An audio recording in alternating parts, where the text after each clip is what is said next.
Gracias. Es un gran honor y placer estar aquí. Es mi primera vez en la Argentina, mi primera vez en América del Sur, así que estoy fascinada por la recepción que he tenido y quisiera primero agradecer a los organizadores, a OSDE, al señor Omar Bagnoli, por supuesto a Nicolás, Lucas, María y a las intérpretes, Vicky y Roxana, que son las mejores intérpretes que he conocido en mi vida. Es la primera vez que trabajo con intérpretes al español. Así que gracias por invitarme a Buenos Aires. He estado visitando su ciudad y es una ciudad muy interesante. Espero aprender más durante mi estadía.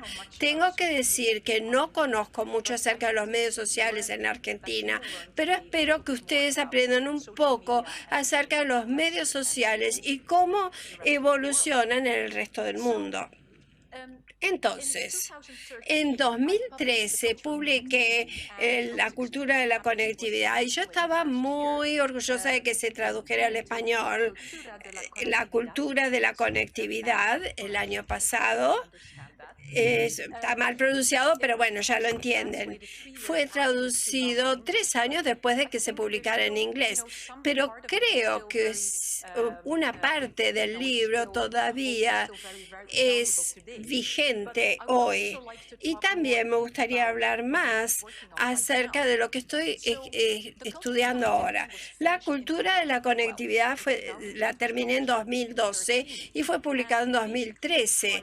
Y básicamente describe la historia del surgimiento de las redes sociales, que tenía una antigüedad de 8 años, pero desde 2012, y me doy cuenta de que el ecosistema de los medios de conexión ha explotado y ha tenido una evolución que era imposible imaginar en 2012. Entonces, básicamente, las plataformas en línea están penetrando todos los aspectos de la vida pública, permean nuestras rutinas sociales, son parte de nuestra vida social. En realidad, penetran en la organización de nuestra sociedad y por eso creo que es tan importante que entendamos qué es lo que hacen los medios en nuestro mundo. Entonces, en este momento estoy trabajando en un nuevo libro que se va a llamar La sociedad de la plataforma, que va a ser publicado el año que viene, en marzo de 2018, y estoy colaborando con dos coautores, colegas míos, Thomas Powell y Martín Deval.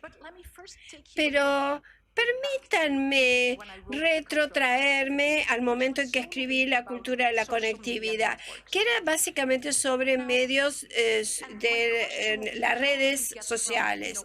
Entonces, ¿cómo pasamos de esto en estos 15 años? La primera empezó en 2002, 2004. ¿Cómo llegamos a la sociedad de plataforma en la que vivimos hoy? Desde que terminé el libro, ha habido una explosión de más medios sociales, una gran cantidad de plataformas. Pero el día que yo terminé mi libro, ya estaba pasado de moda, porque en ese mismo año, aparte de Facebook, Twitter y tenías Snapchat, Instagram, Pinterest, etc. O sea, había una gran cantidad de redes sociales que comenzaron cuando el libro ya estaba terminado y publicado. Entonces, otra cosa que pasó desde 2012 es que Facebook se convirtió en la red social más grande de todas. Cuando yo terminé mi libro era grande, pero ahora realmente tiene 1.900 millones de usuarios en todo el mundo, y esto es tan grande que uno nunca lo podría haber concebido en 2012. Aquí ven una lista, no sé si la pueden leer, se la voy a explicar. Si no las pueden leer, no se preocupen. Es una lista de los principales redes sociales a enero de 2017, los 10 más importantes. Y si miran a los nombres a la izquierda, ven que de esos 10 más importantes, importantes. Algunos son estadounidenses y otros son chinos. En la parte superior vemos a Facebook con 1.900 millones de usuarios y después WhatsApp, Facebook Messenger. Ambas plataformas son propiedad de Facebook y también Instagram, que es el sexto en el orden. Así que Facebook es el dueño de 4 de los 10 más importantes. Hay algunos independientes que son Tumblr, Twitter y Snapchat. Son grandes, pero no son tan grandes como Facebook y no tienen el alcance de Facebook, porque Facebook tiene todas estas otras plataformas. Quizás no se dan cuenta que hay otro sistema que no es americano, sino chino, y hay algunos sitios de las redes sociales, por ejemplo, QQ, que es la cuarta a la izquierda, es el mensajero instantáneo de Tencent. WeChat, que está por debajo de QQ, es el equivalente de Facebook. Después, más abajo, está Baidu, que es el Amazon de China. Y después tenemos Qzone, que es una especie de Instagram chino. Entonces, lo que estamos viendo es que tenemos un sistema estadounidense y uno chino. Y después lo voy a retomar a este tema. Lo que hace que estas plataformas sean grandes es la cantidad de usuarios. 1.900 millones es enorme, es más o menos un cuarto de la población mundial. Y estas plataformas pueden combinar distintas plataformas. Facebook ahora es propietaria de WhatsApp, Instagram y otras plataformas. ¿Qué es lo que hacen detrás de la interfaz? Combinan los datos y al combinar los datos se vuelven cada vez más poderosas. Entonces, lo que hace que estas redes sociales sean grandes es la cantidad de usuarios. Lo que los hace poderosos es su control sobre los mecanismos que definen quién ve qué. Y voy a hablar un poco más acerca de estos mecanismos. Entonces, en el libro, La cultura de la conectividad, básicamente toco 2 temas. Uno, cómo analizamos las plataformas de los medios sociales, cómo las entendemos. Y después, mi segunda pregunta es, ¿qué es lo que es una cultura de conectividad en donde las plataformas de medios sociales son los mecanismos centrales para que nos comuniquemos? 2 preguntas muy sencillas, pero no es tan fácil responderlas. Como Martin ya mencionó, mi objeto de investigación es una cosa que cambia constantemente, pero cuando se publica mi libro ya surgen nuevas plataformas. Entonces, lo que yo hice es tratar de entender cómo funcionan.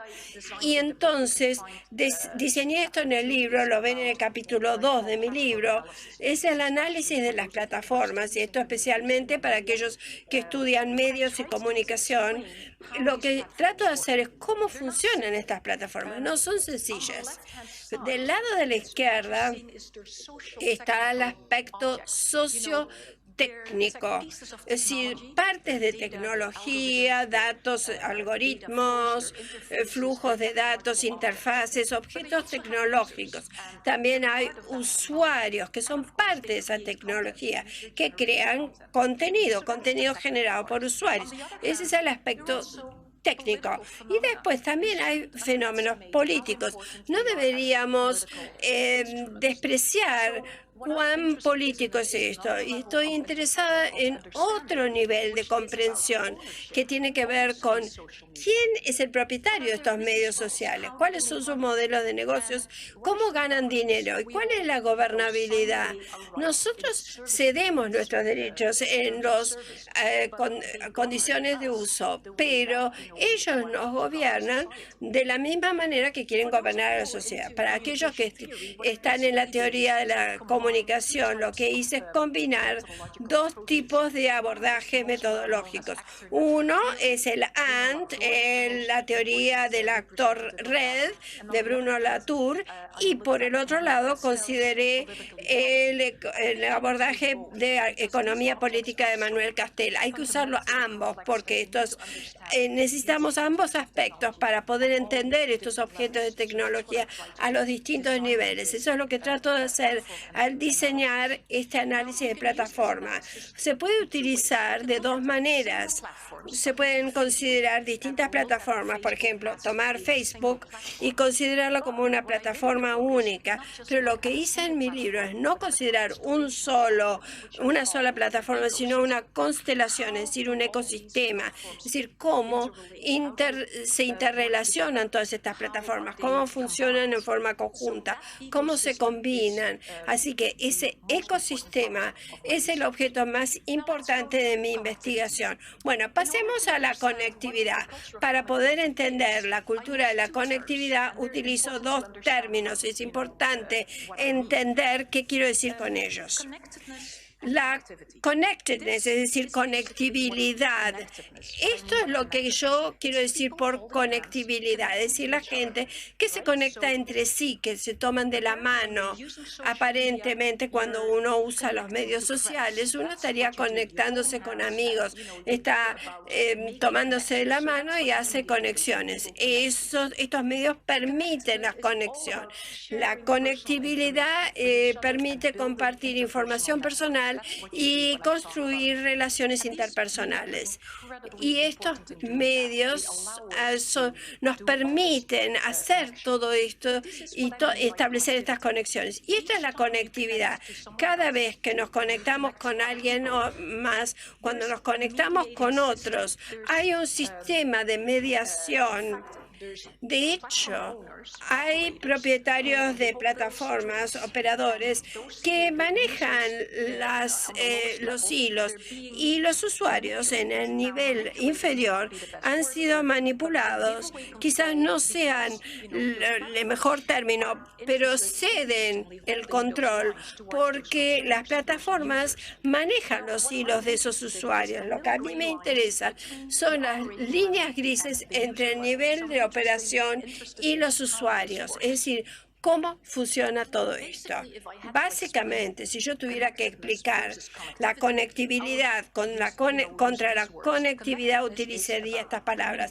La conectividad quiere decir comunicación, compartir la información, autoexpresión personal. Utilizamos el Twitter para mandar unas selfies, una autoexpresión, autopromoción y branding o marca. Es decir, los chicos se ponen fotos en Twitter y se autopromocionan. Y después, por supuesto, networking o establecer redes. Pero cuando miramos conectividad, tiene que ver con generar datos personales, rastrearlos, analizarlos y procesarlos y vender atención. Poder vender publicidad, contenidos, datos, etcétera. Entonces hice todo esto en 2012 y creo que todavía es válido, pero se ha complejizado.